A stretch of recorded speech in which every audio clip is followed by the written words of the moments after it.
Hi everyone, I'm just coming down in the garden here to get some curry leaves for the goat stew I'm making today. This is the plant here, if you can see. It's from India. I've never seen it before, but it smells so delightful. It just smells like curry and it's delicious no matter what you put it in. So let me get a couple of these. Whoops. Put into the stew. You get those. Oh, and they smell so beautiful. Can you see?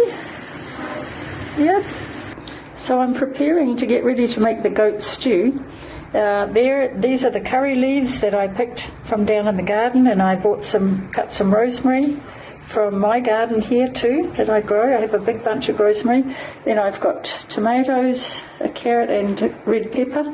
And these are the onions we have here. They're red onions. They're more like a shallot, I think. They're very strong. And the garlic. So those are the major ingredients that will be going into this stew. So now I've just completed all my chopping. This is the goat meat that I bought from the butcher, and I had him chop that up for me. So you'll see it looks a lot like beef, really. It's the best meat you can buy in Kenya, goat. It's called mbuzi. Mbuzi is goat. And here is all the bones that were chopped. I'm going to keep that as a separate meal, and I'll make goat soup with that.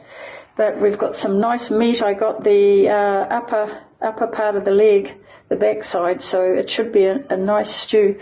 Then I've chopped 3 tomatoes, red pepper, carrot, that's the onions and garlic, and the curry leaves and rosemary.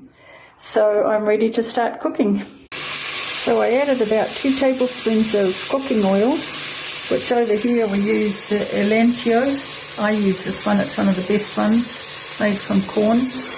And I've added in there some of the curry leaves and some of the rosemary, and I've got the onion and garlic, so I'll just simmer that away, stir fry that for a little while, and then I'll be adding the meat.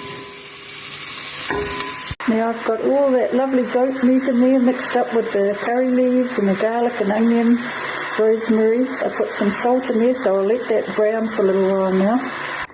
So you cook the meat down quite hard. You get it so it's all brown and all the juices are coming out like that, just to make, in case of anything. Everybody's told me to cook it down really well. So I'll let that bubble away for a bit. Then we'll be adding the carrots and peppers and tomatoes and some more spices and things as we go along. Then really it will just simmer for a few hours. Look at that, it looks great, doesn't it? It's browning up nicely. I'm finding this difficult to do with one hand. You can see, yeah, it's looking good. So I've added the peppers and the carrots, some more, all the rest of the curry leaves and the rosemary now. So you can see it's going to be coming along. The next thing we'll do, we'll let that boil for a little bit, and then I'll add the tomatoes and some seasonings, and then we can basically leave it for a few hours. There, now I've added the tomatoes in there, chopped tomatoes.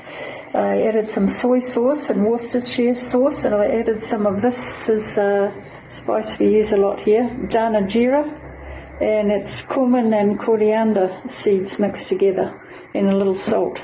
So I use that quite a lot for my cooking. So that's in there. So now I'm just going to put the lid on and let that simmer. Everything is in there. I'll taste it again in an hour or so and add a little bit more of this or that. But basically that's a fairly traditional stew here in Kenya, apart from those curry leaves which grow here because of my landlords have those curry trees growing because they're from India, so they use them a lot in their cooking, but they're delicious. I wished you could smell those curry leaves, they're so good. Anyway, we'll leave that brew and we'll be cooking some other things to go with this, so you'll see some other recipes.